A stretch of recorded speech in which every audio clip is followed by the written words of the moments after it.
Okay, hello everybody. Welcome to the latest RAF Vets podcast. Week 5 of putting these things together on a Sunday afternoon. Hopefully they're a bit of interest, some bits and bobs that come through them, and you get to find out a little bit more about some of the people that make up the RAF Vets group. Last week we had Coach Corner. This week we have 3 defenders together. So what we're going to go with this week, gents? Cloggers Corner. Shins and elbows, spots. Dave, you're looking too smart to be in Clogger's Corner. Oh, come in. Oh, thank you, boy. Oh, here, sir. Thank you. Cheers. I did say to you an LAC from the guard room to provide him. Thanks, mate. But that was a joke. Cheers, all. I feel, champagne as well. I'm lost for words. I don't know whether we can continue or not. I'm going to have to edit that out anyway, Dave. Sorry about that. So one of the defenders on the call with me, Marco Burns. Marco, how are you, mate? All good? Yeah, good. Thanks, mate. Not bad. You still working? Yeah, so since the lockdown, primarily home worker in any case, but just means I can't go to site and I haven't done for the last 7 or 8 weeks, wherever it's been. So, yeah, been working from home, which is good in a way because it's it's something to do and the pay's still coming in. But it's been pretty soul destroying. Just every day, come in the office 7 hours, set the screen. But like I say, it could be worse. We got what's your favourite pair of work pajamas that you're going through at the moment? Well, actually, I've had to start. I did get caught initially because I was coming down in the morning in my underpants, coffee and a fag, and I got a call from one of the lasses on my team, and obviously I turned it on, going, "Morning, how you doing?" And obviously I was white chest, fuzzy hair, it looked quite horrendous, really. So I have started sticking the shirt on when I get up. Just from there. Yeah. So yeah, I did get caught out, so I do have to put something on nowadays. Great stuff. Also joining us, Dave Arscott. All good at your end, sir? Very good, thanks, Robo. Very good. Very pointy up here in Northumberland, delivering on the very front line. It's good. I could only imagine. I feel safe in my bed knowing that you are at the sharp end.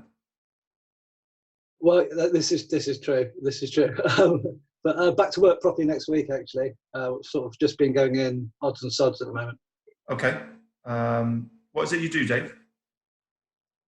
I instruct the students on surveillance, so basically all the aircraft in the UK. So there's not much of that at the moment. So what are you going in to instruct? But you're back to work proper? But yeah, I don't know yet. I'll find out on Monday, but yeah, apparently I'm going back in. Great stuff. Right, so last week, I don't know whether you saw the podcast last week, but the coaches picked their star 11, even though it turned into a bit of a Wikipedia page of all RAF footballers through the whole of time. But the end result I thought was pretty decent. Covered quite a period as well. Did you watch that podcast? I know there was a picture as well. What did you think of the guys' choices? Dave, any of those names ring a bell with you? I didn't recognise all of them. I will hold my hands up and be honest. But I did have a look through, and I thought it looked like a good lineup from the names I recognised. I'd like to have seen big Jeff Hancock's in his day, but I only heard good things. No, you wouldn't. About him. I've seen you snuck in there as well, Robo. Wow, it cost me a little bit of cash to get myself in there, but, needs must. You just keep editing until they put you in, did you? You got it. Marco, those names must have rung a bell with you as well? Yeah, firstly, obviously yourself, Robo, demanding a central Campioso slot as well, which was interesting to see. Wow. I did go to watch it, but after a while, my battery ran out on my iPad. Not saying it was going on, but the only name I threw in, like anything, depends who's on it and who's there. Everyone they picked could have been deserving of a slot, but the only name I threw out there was Big Jim Barron. It would have been a vote for me. And if you ever met him, ability-wise, presence-wise, he was the package. I thought he was a serious character and player, and that's without bias. Although he was trade group 8. So I'll give a big shout out to Phil Harris as well as a keeper, but I would have gone with Bonzo, to be fair. No, I agree. God rest Jim. So I came across Jim, very early in my career, 18 group. He was probably at Whitton at the time. Yeah, absolutely formidable person to kind of play against. Luckily, I was on the same side as him. So yeah, he was certainly mentioned by Gilly, but there was a choice of some good strikers. So, as you said, mate, it's kind of just opinions, isn't it? We've all been all on the right side and the wrong side of a gaffer's opinion, that's for sure. Yeah, probably some scenarios as well, players you've sort of been off the field with and stuff. It's all mixed, isn't it? But I mean, it was good to watch. Yeah, it's good fun. I knew it would generate some debate, because obviously, you pick 3 different people and you probably got 3 or 4 different people put in the team as well. But yeah, it was good fun. It was good fun. Went on a bit, thanks to Gilly. Okay, right. So let's get stuck in. So, lockdown, have you been missing football, or could you not give a toss? Marco? Marco, you go. Yes and no. Being a Villa fan, it hasn't destroyed my weekends not seeing the results coming, because they do destroy your weekends and put you in a bad mood. So my relationship, my wife's been fantastic. But yeah, like anything, I mean, it would have been great to have it on, if you'd have watched it, you know what I mean? Something to watch and support and follow, innit? But yeah, because when it first happened, I got into this Netflix stuff and started watching that thing. This is great, but I'm sick of the telly, to be honest with you, right now. I can't be bothered with it. I mean, hence I watch these podcasts. You must be bored. Yeah, anything, you miss football. But I would have missed playing it more than anything. Missed the vet side of it more than the game, believe it or not. So yeah, it'd be great when it's back, but I'd like it to come back in, how it sort of left. Watching it yesterday didn't really inspire me too much. Yeah, sure. Dave, are you a big football watcher? Are you missing it, or? I'm a Leeds fan, so I'm reasonably hopeful we get it up and going again, so that we potentially get promotion. But missing football, watching it. About March anyway, Dave done it, so probably not much has changed for Leeds fans. Say that again, sorry. You're right, mate. I didn't want to. I'm just saying, normally about March, Leeds sort of season finishes anyway, so you probably ain't missed too much. I was pinning my hopes on a points per game scenario, really, to be honest with you. I was at the top, just go up by default. But missing playing it, definitely. Missing coaching it, not in the slightest. It's lovely. I get both days of my weekend to myself, which is great, although the kids are slightly driving me mad. Yeah, of course. What is that where you coach kids football, or is it a men's team you coach? I coach both my boys' teams, under 11s and 13s on a weekend. So your lad who just brought you champagne, and he's obviously getting the armband as soon as you're back as well, for such a good job. I told him it was on the line for next season. So what are your opinions on it coming back? Because obviously there's been so much discussion. The players think it's all right to have parties with hookers, go and see their loved ones for parties, but it's too dangerous to come back and play football. What are your opinions on it coming back? Can you see it happening, Dave? I watched a little bit of the highlights of the Dortmund game yesterday, and I just thought it's great that it's coming back in some form. But if I was I imagine the buzz of being a pro player and having all the fans behind you and all that, the crowd bouncing. I don't know how they can. They're never going to replicate it, so I don't know what they'd be getting out of it apart from pure money as a profession, which kind of loses a bit of what it is for me. But it's got to come back in some form. Whether it's fans sat 2 meters apart, I don't know. But I don't know how they're going to police that. But that's it. Perhaps they get a little bit of a feel of what we're like playing in front of like one man and his dog for a change. That's it. They go to TNS every week. Our bench is as big as some ground clubs. So Marco, obviously you want, you kind of, do you want it to stop now, or a Villa down yet, or is there like I believe we were going down, but last year we wasn't going up, and then we went on that 10-game run, and it was Grealish and McGinn, to be fair, and McGinn's been out all year, and he's just come back, and it does make a big difference. And the big thing is we've got a lot of home games left, and it's home games, the only games we've sort of got our points to share, but our one away game. So when they maintain integrity of the league, fans and the home thing is an absolute bit of a cider for us. So it'd be difficult to. But you know what, mate? I've got to be honest with you. I couldn't give a shit if we stay up or down anymore. It's just become that irrelevant to me. And you know what? We're going to the Championship. I'll just go and follow in the Championship, and I don't really care.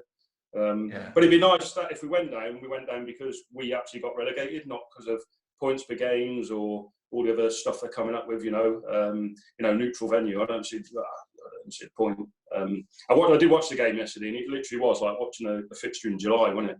Where people are just coming back, they're getting going. It just had no feet into it, no nothing. I thought it was pretty crap, to be fair.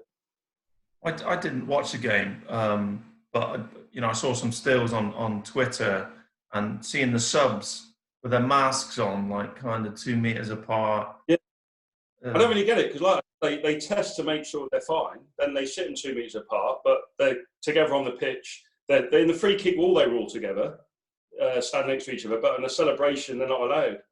The best bit about yesterday was Steve McManaman's comment on the game, and he said, to be honest, Dortmund are the team in the most recent form, which I thought was quite interesting, as they haven't played for 2 months, but there you go. So if I'm telling you that was the highlight of the game for me, then it's not a good finish, but it was like a testimonial game, to be fair, a bit of pre-season friendly feel about it. Yeah, I hope football off from this. I hope it looks at itself a little bit and tries to take some out of it. I'm not sure it will. It's a money-driven game, isn't it? So yeah, certainly. You watched the Bundesliga, Dave. Did you have a little look at that?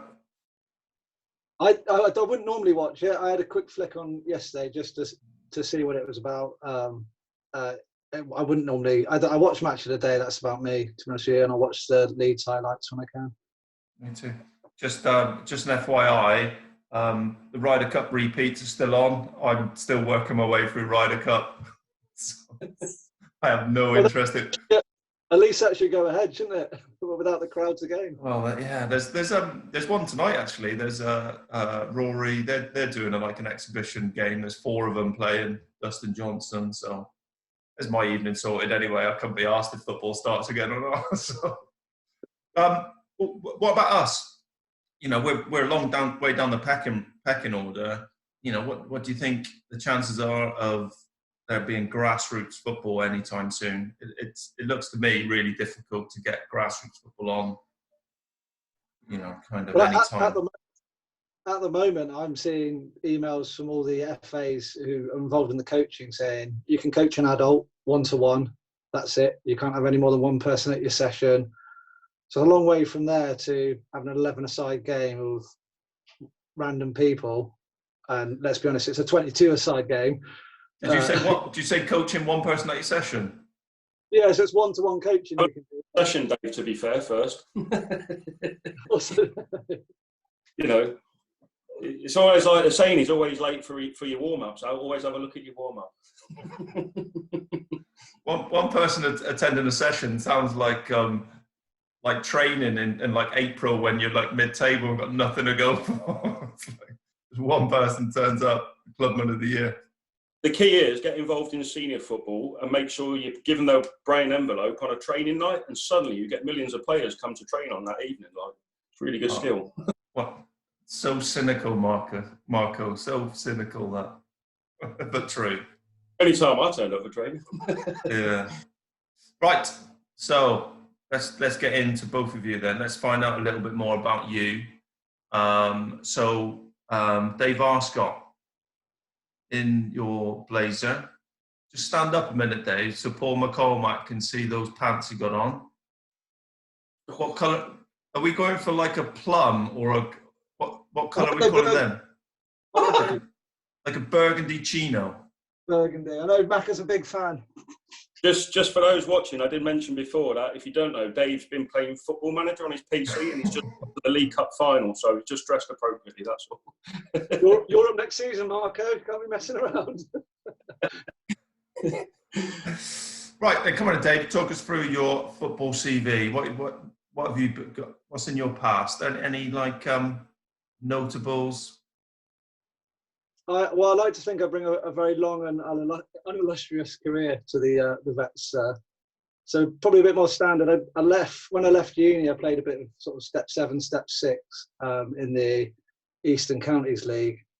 But after that, I joined the Air Force as aircrew, and I never really could commit to any weekend football, Tuesday night football, just because I was away so often. So it was always for me station and local club football. But probably highlight of station football was sort of 2014 when we won the RAFFA Cup at Benson. That was a good season. We had a really good squad. It was my first season managing. Oh, managing as well. Did you play? I actually got injured for the final, but I played most of the season. Say dropping yourself for the final, I suppose, isn't it? Well, I thought it was only fair that someone else could be skipper on penalties. He started wearing a bit thin eventually. So that's brilliant. So who would have been in your team at Benson? Any kind of Lewis Brownhill, who's still playing. Yeah, still playing. Yeah, he was a really good player. We had at the time 3 RAF goalies playing, so I played 2 of them out on pitch, which was it was bizarre. So I never had a goalie on the bench. Like I always felt pretty comfortable. But yeah, Lewis he was a standout player. Fantastic. A chap called Rob Gray as well. He's a good player. Cool. So how did you come about joining the Vets then? How did you kind of get involved?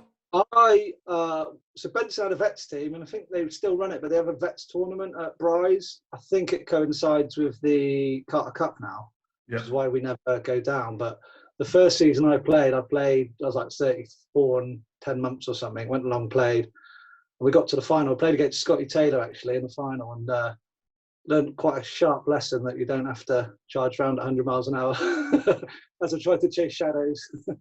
But yeah, I played against Scotty in the final, and then John Duff pointed me in the direction of him, and I got in touch with Matty and just came along. So I just to qualify what you said, after having Scotty Taylor in your back pocket through that final. Yeah, almost the opposite of that, but yeah. But, you know, again, down to the editing, it'll be fine. Yeah. Fantastic. Yeah, and you look forward to the vet stuff? Yeah, I love it actually. The longer I've been playing, the more I've enjoyed it. The sort of because you're not just going to play a game of football, you're starting to go and see friends, see colleagues, and see the family. Like, so it's really good. Sort of 3 seasons in, it's marked off on my calendar, and the coaches that I coach the kids football with are told that I won't be there for those weekends more and more. Fantastic. It's kind of as you wind down your football career, to have the ability to go and play at St George's and things like that, it's kind of it's a little boost, isn't it? To kind of just. Oh, it's amazing. The lads at the station up here at Bulmer, they're like, "Oh, what did you do this weekend?" I'm like, "Just had a game of football at St George's Park," and they're like, "What?" So it's quite good to tell them. So I think they look on quite enviously, as some of the senior team do. Yeah, brilliant. Marco, you're no longer serving, are you? No. So cast your mind back, way back. I noticed a few great hairs since I come on. I've been down to COVID. COVID grey hairs. So what was your kind of CV through your kind of career? Do you have to refer to it as a CV? CV? Just ask for a bit of info. A CV 19. It was very a miss. A bit like, interesting what Dave said, I worked shifts, and them years was more about, I quite like drinking and following the Villa home and away, so that took precedence. But I come out of training, arrived at Marham at the start of the 97 season, and I got straight in the team there and played for 2 years, which was great. And then I got posted to Akrotiri, and that's probably the most I had involved with our football, because there was I couldn't go home and away, I couldn't go and watch England. The drinking remained, which was great. And that was really good, because you'd have like 3 games a week. You'd have the fire section in the week, you'd have your station football, and then you'd have your RAF football. And the RAF was probably the most enjoyable time, because the nature of opposition, you could only pick teams on that island, and you play against some good sort of league clubs, that sort of level, some pros. So that was a really good 3-year tour. And then when I came back, again, a little bit of station footy, Mar and Watto, Bryce, but mostly Civvy, to be fair. I played probably Civvy. I've probably played more against probably RAF teams or RAF players than I have with. But again, nothing illustrious, mate. Sort of peaked throwing range of step 5, probably around about step 6, step 7 football, but always played, mate. Always enjoyed it. Probably, I wouldn't say commitment in terms of I'm not committed on the pitch, but you know, if you've got to train and travel and meet this, you know, I had other things I wanted to do as well. So I've always enjoyed playing. It was the dog and duck or with the RAF or whatever. You know, it was just about getting out there with your mates and having a game of football, wasn't it? Yeah, no, I agree, mate. And you had some, you met the gaffer before, and you know Matt, you were doing some coaching with him previously as well? Yeah. I don't know if you mentioned Hawaii. Has he dropped that in there before? I don't know. Boom. Yeah, I've done some coaching, and that's when I first met Keith Christie on the course. He come over, had a chat about getting involved. So at first they went to the LRT, and just as I joined, it's like sort of the gaffer had disappeared. I don't know for what effect that had there. And then Matt came in, and he's really good actually, because on his first meet he turned up, shouted at a few people, put a 3-minute session on. I went back to Belgium and asked me if I could drive down with the team to Kent to take a fixture. So yeah, I met Matt. Yeah, I got stitched up too. So we went down there, and then what did you do? 2 years, 3 years, and it was great, to be fair. Ups and downs like anything, in and out change rooms, but it was a challenge. And Matt will tell you if you speak to him how challenge it is. You know, I've done quite a bit in the coaching side now, but some of the probably best lessons I learned was coaching women's football. To be honest with you, probably it's so much challenging in so many different ways. But two things stand out with Matt: Hawaii. Why not? And Bruggen, unfortunately, you know, he likes to swing the lantern. But we went to Bruggen, and I always remember one of the first nights he took us in a restaurant, and I was like, "Oh, this is all right," you know. And he said, "Oh, I'll get you a Bitburger, you'll like that." And there was about 40 of us in there, and we must have had about 6 rounds before we'd even ordered the food. Like, he was going quite swimmingly. So he's like, "Go on, get the food in you." You know, we all ordered the dinosaur platter. And at the end of it, in only MBT fashion, he was like, "I can't pay for this." So no one had any marigolds, so I think we wrote him an IOU. And it was quite early in the week, so interesting times, but they were great times. Good stuff in there. Obviously had Scotty on board, he had Russ Edwards coming on board. Tony Dunn, but we had to get rid of Tony because it was a women's team, and you know, Tony, you know, touchy-feely physio, so you know, a bit of Mike Bassett. Tony, me, I kind of throw from me a fib, my arm, pants off on the bed. But yeah, no, it was great, and that's where, so I probably built a relationship with Matty, and then that led to the Vets, which I didn't really get involved in. They played a game at Cosford on the crappy warm-up pitches against England FA, because I remember Bob Green was playing for England then, and whoa, stop. I don't know whether you watched the one with PD, but if you say in England, you have to go England. Oh, yeah, sorry. Yeah, you had the England apologies. So it was a bit of a dog. Well, this is how good it is. When you look at there, I turned up, you know, it's chuck a kit on. I think I ended up in goal, actually, because we didn't have a keeper. We lost. I mean, the session was great again. Geordie retired that day again, so cold. I think that was his 5th retirement to date. So I don't know how many since, but it was great to see him still running around on the pitch, actually. So it was good fun, and the session was good. And then I sort of never went again. And before the season we just played, it was at the in services, and it was when I left the RAF. And I got chatting with Wilkie and Matt, who were at Aldershot, and I think the SRT were about 3-0 down, a bit boring, so we started talking other things. And he said, "Just come down, see what you think. You know, give it a go." And I left the RAF and joined this new job, new village, working from home. It sort of cut off my life. So I thought, I'll pitch up. We went to Wharton Bassett, had about 25 pints, had a game of football, and I thought, this seems a good crack, this. But when you see where it is now to where I remember on the back of the field at Cosford, it's absolutely light years there. It's unbelievable. Yeah. You know, it's superb. So, you know, after that Royal Wharton Bassett game, I was chomping at the bit to get back, like, you know. So, fantastic. Sort of glad I came along, really. And of course, it's been a little bit of a throwback. Again, sharing like a 2-man room with 16 other. When you talk about Matt, I've missed his undercarriage. He's underslung Chinook in the morning at 5 o'clock. I've never seen peeled plum tomatoes like it. You know it, mate. Them back rusting at 5 and stuff. But I wouldn't change it for the world. To be fair, it's what keeps us alive, isn't it? You know, it's that stuff. But it's fantastic, mate. And actually, the more you drink, the more you pass out, the louder you snore. So you might as well get out of the game. I don't think I snore, to be honest. You know, I To be fair, where was it? What game was it? Where you came back and you formed yourself into the perfect draft excluder at the front door when I went for a pee. I've had Stonesy with that Mowgli thing at the door, and then always interesting, mate. The old sharing rooms, but it's what takes you back, doesn't it? It's what it's all about, off the pitch as much as on, mate. So absolutely, it's a big part, isn't it? Yeah, definitely. A big part. So Dave Arscott, as well as being a part of the playing squad, you're also an important part of the back room, aren't you? I am, yeah. Stevie Pugh slightly dressed up the general admin manager role. It was actually turned out to be a secretary role, but by that time he'd already done the handover. But yeah, I minute all the committee meetings when the committee meet once a month, and then pretty much just pester everyone to get on with their actions so that Matt doesn't have to. But yeah, it's all right. Keeps me busy once a month. Keeps me involved. Obviously, I'm involved with that as well, and I don't think, everyone probably realised just how much work goes on in the background as well. It does take up a fair bit of time to kind of keep things ticking along, doesn't it?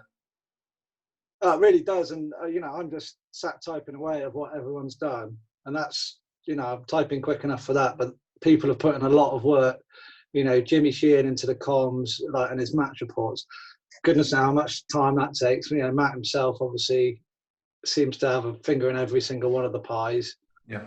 So yeah, it does take up a lot of time, and I think it's nice being a player and turning up and seeing what you receive, but also being part of the committee, you appreciate more what goes in, whatever else is putting in, so that you can do that still. So that's been a nice insight for me.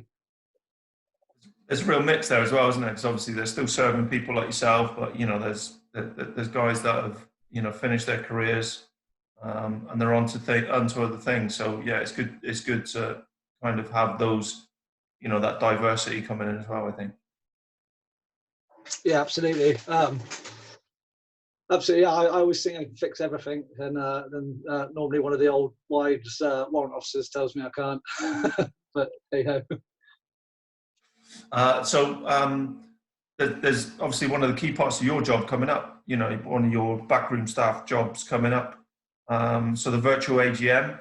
So it's kind of a little bit difficult to get your head around, because everyone's kind of aware what an AGM is. Turn up, loads of people in a room.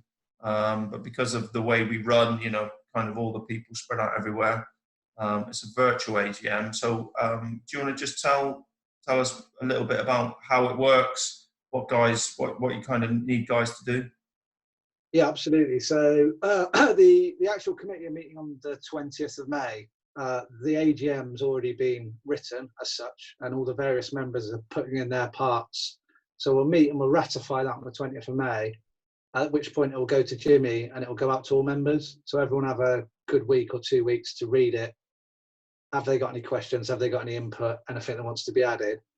So that's kind of where the members can be involved, or however many on Facebook, 360 odd is it, but 93 paid members can be involved and have their say. But it's going to take them to obviously sit and read through. It's not very long, but what the agenda is and what we're proposing for next season. And then the plan is, as long as Messenger works, is to have a virtual AGM with up to 50 vets all on the same call, which I'm going to leave to Matt to manage. Are you sure? I'm sure he's delegated that. Yeah, I'm looking forward to that. I think that'll be absolute chaos. I'm really looking forward to it. Yeah, we'll definitely be using mute that day. It's great though, while we are locked down, to see, if we see everybody, even if it has no real function towards the AGM, which will be separate and virtual, just to kind of throw some abuse at each other. It'd be good fun to see everybody. Yeah, I think it'll be about 3% productive, about 97% banter, to be honest with you, but why not, hey? I think you've hit the nail on the head there, mate. I think you have. Everybody just needs to make sure they are kind of responding to the AGM, trying to shape, because even though there is a group like basically running it, directing it, it is a club for everybody. So their input is key to make sure they're we take on their ideas and drive it in the right direction.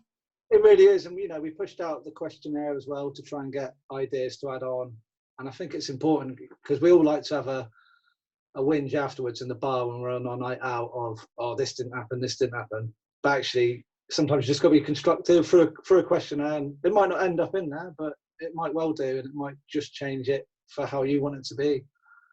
So if you don't have your say, you can't really got a voice to moan with, have you? No, I think that's really important. I think we've all been at places where you're just told how it's going to happen. So having the opportunity to kind of influence it, why not take that kind of opportunity and put your point across? Brilliant. So part of the AGM and part of all our meetings is all about our kind of sponsorship, charities, and kind of supporting events and fundraising and stuff. So Marco, that's something that we kind of linked in with you in the previous year. You just kind of had a little stroll up some little slope somewhere. Yeah, maybe I underestimated that stroll. I was asked to go for a walk up a hill, and Norfolk, as unhilly as it is, I thought, well, I couldn't have been trained in a more flatter county. But yeah, you talk just briefly on that. You talk about the backroom staff and that. I read the AGM minutes last year, Dave, and like you say, did the survey because I think it's important. But just quickly, can't underestimate. I just said to you about when I first went across on the back of a field at Cosford, and what it was to what it is. And let's be honest, from the gaffer, massive praise to the gaffer, and then that just goes down. And without listening all, what people put in is absolutely tremendous. And if anything, I'll just say thanks on here today because I'm a beneficiary of that. And it's been so good last year. So just wanted to say thanks for that and let it be recognised on here. That I think the players are really grateful for the people that do the stuff in the background. And the charity itself, that was from a request from the AGM. Luckily, I did read it. And they said, if anyone would like to put something forward. So, yeah, we did the Road to Killy. I asked if, you could contribute. So they dedicated a fixture to it. It was I think it was a Manor Park. Yeah, it was a Manor Park game where I think Sean did their own raise money. So we got a few quid out of that. But yeah, it was a hell of an experience, to be fair. It was really good. It clears your head because if you think COVID's different, try it on a mountain. It's just COVID minus 15 on a hill. But you just went. We got there. I didn't have any internet. There's no phones. There's no nothing. There's no communication. But it's just the sights I saw, and it was like going through 4 seasons up this mountain. But it was all right. It was right until we got to base camp. We got there really late because obviously the guy we know, Legs, was milking it a little bit and took 15 hours to get to the last bit. You know what I mean? We raised money by them, but he still wanted to go on. And we got in. It was really late, and I remember getting into bed, and then this bloke coming in. Get up. I was like, what is it? He said, we got to go up. And he said, I said, I haven't had anything to eat or drink. So he brought me in some popcorn. I mean, I was just like, I'm going up. Anyway, so I had 3 bits of popcorn. And I wouldn't mind, but it got stuck in me tough. But we chatted past the first hour because I couldn't get it out. And I got out, I kid you not, I walked out, and I've never been so cold in my life. And I was dressed in kit I've never, and I thought, oh, it's just a fucking mountain. And as I was going up, there was people throwing up things coming down. I thought, oh, what have I done? And you can't, I don't know. Everyone's done the things. I found the last bit on the route we took was one of the easier routes. What I realised, but he said easier route, but 50% sort of success rate, and I couldn't work it out because getting there, as long as it was still tiring and long, it was doable, no problem. But now I realise the failed success rate come on the very last bit, and that was absolutely horrendous. I hated every minute of it. But to see the sunset on that high up and actually achieve it, and more, piss taken aside, to see James achieve what he did was absolutely incredible. He wants some inspiration. Climb up there with a guy with no legs. I mean, he was unbelievable, mate. But everyone who went there had the reasons for doing it, and the overall reason was for Help for Heroes and Royal British Legion. So, yeah, we only played a very small part, but at least it was a contribution and it was a good effort. And I really enjoyed doing it actually. Since I come out of RAFFA, that sort of thing comes to a bit of a stop. And I used to enjoy it. Sure. So it's good to get fit, mate, something to focus on, and it's a bit of a challenge, I suppose, out of the norm, wasn't it? So. something that you would kind of consider doing again, or something similar? No. No, I think maybe I did get asked if we wanted to do another route, but I mean, a hill's a hill, scenery is scenery. You know what I mean? I got on to something else. Just out of interest, if you go onto Twitter at NHS for charity football, we are waiting for the green light, but we've got a football game going. We've got Sam Allardyce is back in it. He's become manager. We've got an England v the rest of the world. I cannot stand that man. No, but it's good for raising the profile, to be fair. You know, me and Daz, as much as we're nice people, we don't really stand there. So we've got a few ex-pros, some played for England, and we've got some celebs. I think the other teams, Mike Bushell and Bradley Walsh. So we've got them running the teams, and we've got a mixture of sort of, there's a football element, some celebs, and I don't know, someone off, I don't watch it, but there's a, I don't know, weird-looking creature off Emmerdale, he's part of it or something. But that's the next venture. So where's that? I won't say because I don't know where this could end up, but we've secured a pitch, and we've got it all in place. It's whether at what point we get to go ahead with a date, and the date will decide who actually is available. But you know, that's just another one we're involved at the minute, so that'll be a bit more enjoyable. A game of football. When we finish this, send me the tag for that, and I'll put this in the description for this as well. Mate. So yeah, we will do. That's brilliant, mate. So Dave, have you climbed up any hills? No, I went up to a trig point the other day with my missus. That was quite a big climb. I think it was about 120 foot. I was pretty proud of myself at the top. Lovely. I live at the top of a bigger hill than that. There's just no effort. Yeah, his postman could get sponsored for that. Yeah, that's it. Marco, that's brilliant. Okay, right, here we go then. Quick fire quiz, okay? First question. You can blow your own trumpet here, okay? Dave Arscott, your best bets performance. 3 years? 3 years you've been involved? Yeah, probably Stanford this year. Stanford this year. Yeah, Matt let me play centre back for the first time in 3 years. What was the score? I think we lost 3-0. Easy to shine, eh? Easy to shine. Who was at fault for the 3 goals? Okay.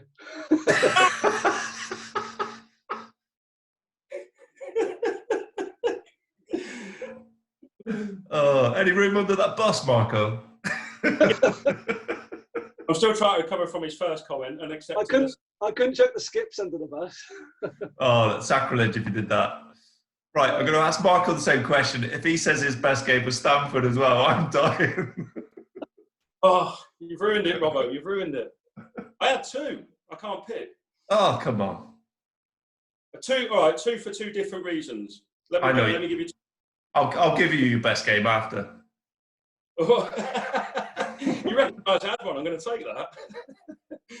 I'm going to say Liverpool away because it was. I love that game, and the guy up front was half decent with the funny hair and the gobby one, typical, you know, sort of mouthy scouser. But we dominated, didn't we? And we went 1-0 down. And then when you're playing a team like that, it actually becomes quite a bit of a tough game. But I really enjoyed marking a forward that day and beating them and putting them to bed. And it was a real good team, stick at it and ride through. It got quite out of hand at time, but it was great. You know, Vets football was something different, wasn't it? It's a bit like it used to be, so I quite enjoyed that.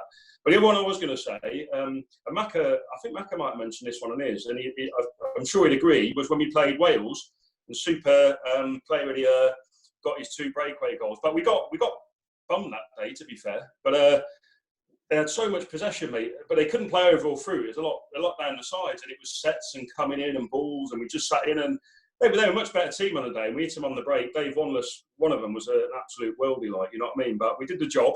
We stuck in there, runging at the back. So it was individual and team again, but we hit them on the break and took a good team down that day, I thought. So, yeah. What would you have said? That one. I watched that one. I watched that one. And then come on in the second half and change the game. I put us under more pressure.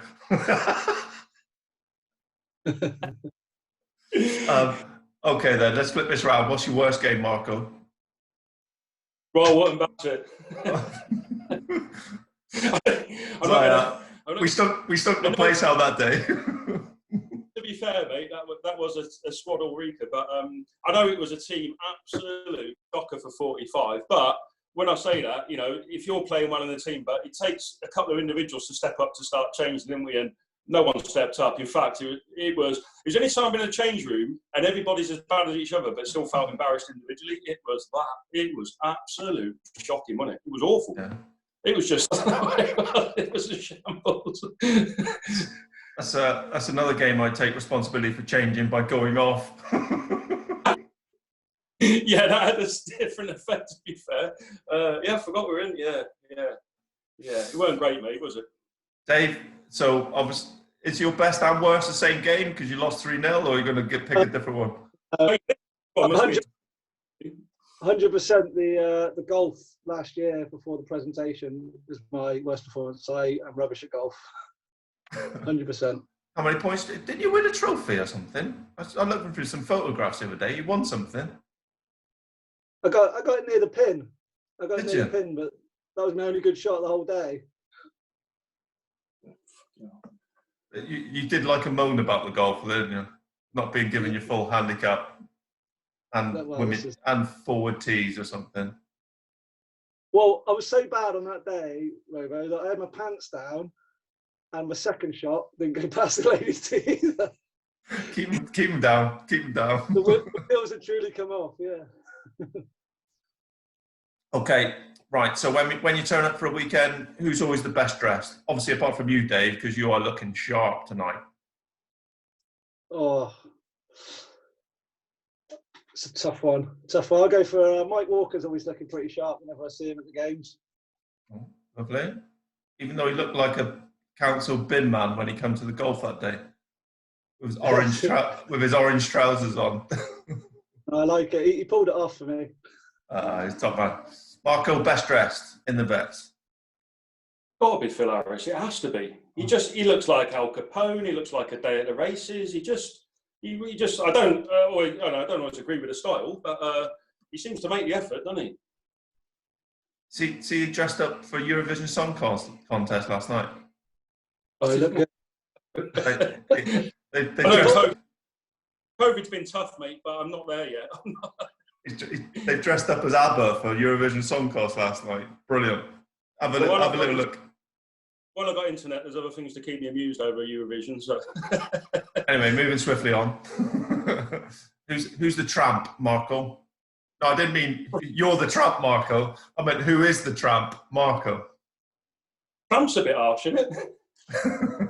Well, say it as it is, isn't it? Who's the tramp? Crikey. What, Brian? What? Who? Yorkie Brian. Did you say Yorkie Brian? Yeah, if you're pounding Stamford, he looks a bit Stig of the Dog, doesn't he? But he looks like the bin man. But I wouldn't say tramp, but there's some strange dress attire, isn't there? You know. I did look at. I didn't see one. One really tickled me. I don't think is the worst dress, but it was on one of the prayer profiles, and I can't remember who put it, but they classed you as the geography teacher, and that tickled me.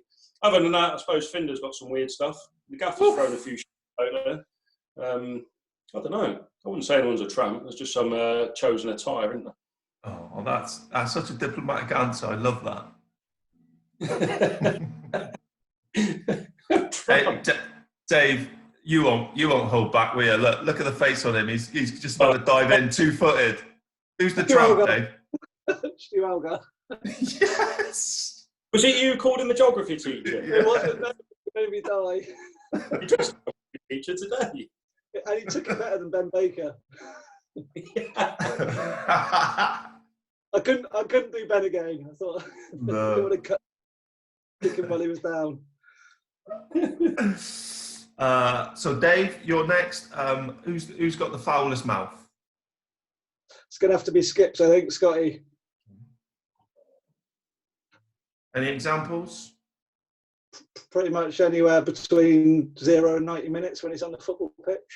Oh, such a bad example to set. I'm disappointed in him. I'm not angry, I'm just disappointed in him. But not surprised. No, I'm not surprised, no. I've known him long enough, I'm not surprised. Marco, foul-mouthed. Again, I'm not directing that at you. I'd definitely gone with Skips on the pitch, but that's not a bad thing. I mean, he's so infused, and he's still like as keen today as he was probably all them years ago. He's like desperate to batter anyone up and win. So I take it as a positive. But yeah, when he's a skipper and you've got to pop across and go, mate, do you think you should, and he goes, yeah. Oh, a bit. And 2 minutes later, he's trying to kill someone and shouting Glaswegians and stuff all over. But it's all good, well channeled, unless you're the ref or the opposition. And probably in the changing room, I'd probably go Yorkie. I don't know if it's the most foul man, but he's always the one you can hear, isn't he? So you'd probably say him. And in the bar, it'd be Sandy, wouldn't it? Because 3 baby shams in, and he's absolutely lit, isn't he? So, you got to throw Stevie Robertson in there, who has like full on Tourette anyway. Yeah, but that's what I mean. I think that's medical or just standard. I think that's over the top. Most skillful, Marco. Again, it looks as though I'm just telling you, you are the most skillful. Oh, you can't vote for you? Oh, right, okay. Because I would have been in the top 2. You'd have been second. I'm going to go for, I don't know, I'm going to go for Youngie, Stevie Young.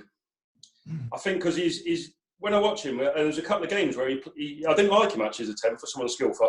When he comes off the wing and comes in, and he goes at so much pace, he turns and shifts the ball like, under control, like unbelievable. I don't know where he's disappeared to, but for most of the season, I thought he was bang on it when he played. I quite liked him as a player, but he's disappeared since. I don't know, mate. I think he's a very good not a bicyclist, a cyclist. What's a bicyclist? I haven't seen his stunt nuts or his endo, but I mean, he's not. He was going to play, but he's got some new spokey dokies, so he's had to go. He's had to go back to doing the bike. Coke on his spokes, and he was ripping around like doing a half route. Yeah, I thought. I would probably agree with you actually. Dave, most skillful for you?